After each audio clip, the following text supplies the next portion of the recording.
Students of CBSE board class 10 class 12 बच्चों, आज मैं आप सबके साथ कुछ इंपॉर्टेंट इन्फॉर्मेशन शेयर करने जा रही हूँ जो सुनकर के आप काफी खुश होने वाले हैं।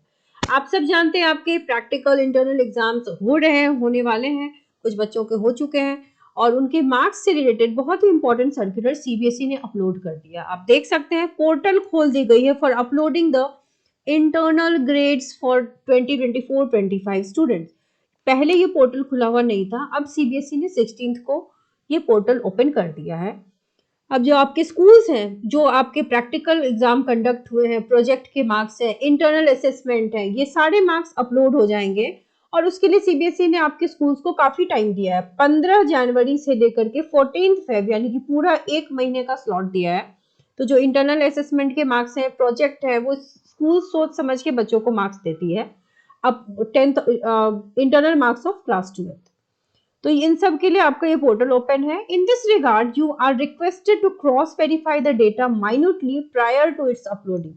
तो टीचर्स का ये वैसे काम होता है कि अपलोड हो जाए अच्छे से, और देखो मार्क्स अच्छे ही मिलते हैं, आप लोगों को टेंशन लेने की जरूरत नहीं है। आप इधर गवर्नमेंट स्कूल में है या प्राइवेट स्कूल में है, तो प्राइवेट स्कूल में यूजुअली टीचर्स फुल मार्क्स देते हैं या एक आधा नंबर काटते हैं, और मार्क्स अपलोड जो हो रहा है बहुत अच्छे तरीके से हो रहा है। You are requested to cross verify, वो आपके टीचर कर लेंगे। और आपके अगर टीचर से मान लो किसी का प्रैक्टिकल खराब गया हो, तो आप अपने टीचर से बात कर लो कि थोड़ा मार्क्स मिल जाए।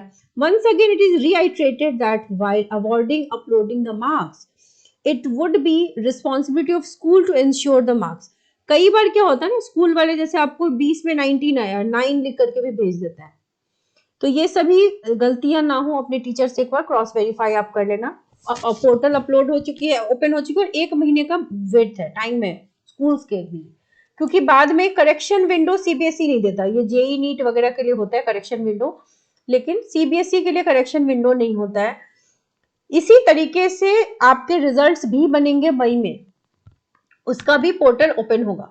अभी ये इंटरनल, क्योंकि आपके जो एग्जाम होते हैं उसमें थ्योरी प्लस प्रैक्टिकल होता है, तो ये जो प्रैक्टिकल इंटरनल असेसमेंट वाला पार्ट है उसके मार्क्स आपको मिलेंगे, अवार्ड होंगे और सीबीएसई को जाएंगे, और मार्क्स अच्छे ही आएंगे। कम से कम मिनिमम अगर 20 मार्क्स का है तो 18 तो मिनिमम मिलते हैं बच्चों को, और अगर 30 मार्क्स का प्रैक्टिकल प्रोजेक्ट वगैरह तो 28 to 30 के रेंज में ही बच्चे होते हैं। गवर्नमेंट स्कूल में कई बार एक आध नंबर काट लेते हैं बच्चों के, जो जेन्युइन स्टूडेंट होते हैं उनके भी, लेकिन प्राइवेट स्कूल्स में यूजुअली नंबर बहुत अच्छे से दिया जाता है। आपको टेंशन लेने की जरूरत नहीं अगर आपका प्रैक्टिकल नहीं हो पाए। कई बार होता है ना, जो आप जो प्रैक्टिकल कर रहे थे वो सही से नहीं हुआ, रिजल्ट सही नहीं आया, लेकिन क्योंकि नोटबुक में आप सही डेटा ही लिखते हो तो आपको नंबर टीचर दे ही देता है, सो इसकी tension. Now talking about the admit card, class 12th और 10th के बच्चे, चाहे आप रेगुलर कैंडिडेट हो या प्राइवेट कैंडिडेट हो, सीबीएसई आप अपना जो एडमिट कार्ड है वो लास्ट वीक ऑफ जनवरी से फर्स्ट वीक ऑफ फेब में कभी भी रिलीज करेगा। सो लास्ट 5 इयर्स के अगर ट्रेंड को आप देखो तो सीबीएसई ने लास्ट ईयर भी 5th ऑफ फेब को रिलीज किया था। आप देख सकते हो यहाँ पर 5 इयर्स की जो ट्रेंड है उसके अकॉर्डिंग यहाँ पर आप देखो 5th फरवरी जो है वो लास्ट ईयर था, उससे पहले 2023 में 8th फेब था। तो चांसेस ज्यादा है कि जनवरी के एंड से फरवरी के फर्स्ट वीक में आए। यहाँ तो देखो 2022 कोविड ईयर था तो उसका कुछ नहीं कर सकते, 2021 में भी कोविड था, 2020 में भी, तो ये वाले ईयर जो है वो अलग थे।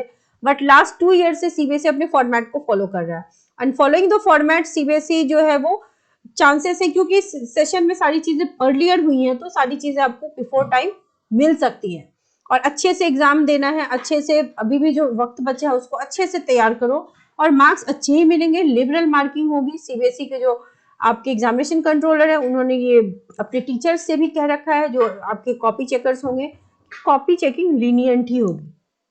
और जब आपको एडमिट कार्ड मिलेगी तो बेटा कुछ चीजों का ध्यान रखना, जैसे कि आपका रोल नंबर सही से लिखा है कि नहीं, डेट ऑफ बर्थ, कैंडिडेट का नाम, पेरेंट्स नेम, सब्जेक्ट कोड है कि नहीं, examination centre, admit card ID, ये सारी चीजें हैं कि नहीं।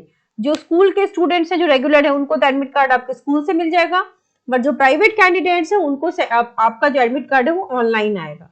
हाँ, there needs to be signature, तो आपके जो स्कूल से एडमिट कार्ड लाओगे वहां पर प्रिंसिपल का साइन चाहिए, और जो आप प्राइवेट कैंडिडेट हो जो डाउनलोड करोगे ऑनलाइन तो आप सेंटर में जाकर के सेंटर सुपरिटेंडेंट से साइन करवाओ। और अगर जो प्राइवेट कैंडिडेट है जिनका रिपीट प्रैक्टिकल आया था तो प्रैक्टिकल एग्जाम आप अपने सेंटर पे जाकर के पता कर लो, उसका एक डेट मिलेगा। अभी भी जिन बच्चों का नहीं हुआ है, क्योंकि हर बार क्या होता है बच्चे डेट निकल जाने के बाद बताते हैं कि हमारा प्रैक्टिकल तो छूट गया, तो ये ना करो, बी अलर्ट। आपका जो एडमिट कार्ड आया होगा उस पर जाकर के चेक करो, ठीक है। आप जो रेगुलर कैंडिडेट है उनको डाउनलोड करने की बिल्कुल भी नीड नहीं है, और एग्जाम की टेंशन बिल्कुल नहीं लो, अच्छे से कीवर्ड्स वगैरह लिख करके एग्जाम देते हैं, पॉइंट वाइज लिखते हैं, और जो इंपॉर्टेंट टॉपिक्स हैं उनको पहले अच्छे से पढ़ के जाओ, और बहुत अच्छे से आप स्कोर करोगे। सारे क्वेश्चंस को अटेम्प्ट लो, क्योंकि मॉडरेशन भी लगाओगे, अगर क्वेश्चन डिफिकल्ट आया तो आपको मार्क्स उसके अच्छे से मिल जाते हैं। बट वर्ड लिमिट का भी ध्यान रखना, कई बार बच्चे 100 वर्ड के आंसर्स में 20-30 वर्ड लिखते हैं, तो देयर टीचर को मार्क्स देने में दिक्कत होती है। रहा सवाल आपके स्टेप मार्किंग का, तो अगर आपने मान लो कोई सवाल बनाया, कोई न्यूमेरिकल सॉल्व किया and you don't know the answer, but आपने गिवन लिख दिया है, फॉर्मूला लिख दिया, तो आपको उसके कुछ मार्क्स मिल जाते हैं। तो इन सब चीजों का ध्यान रख के लिखो, मार्क्स अच्छे ही आएंगे। So everything is good. Marks आपका पहला जो पार्ट है एग्जाम का, उसके मार्क्स अब आपको अवार्ड होने शुरू हो जाएंगे। So you can talk to your teacher, अपने प्रैक्टिकल के टीचर से बात करो, क्योंकि मार्क्स अभी अपलोड नहीं हुआ है तो आपके पास अभी समय है।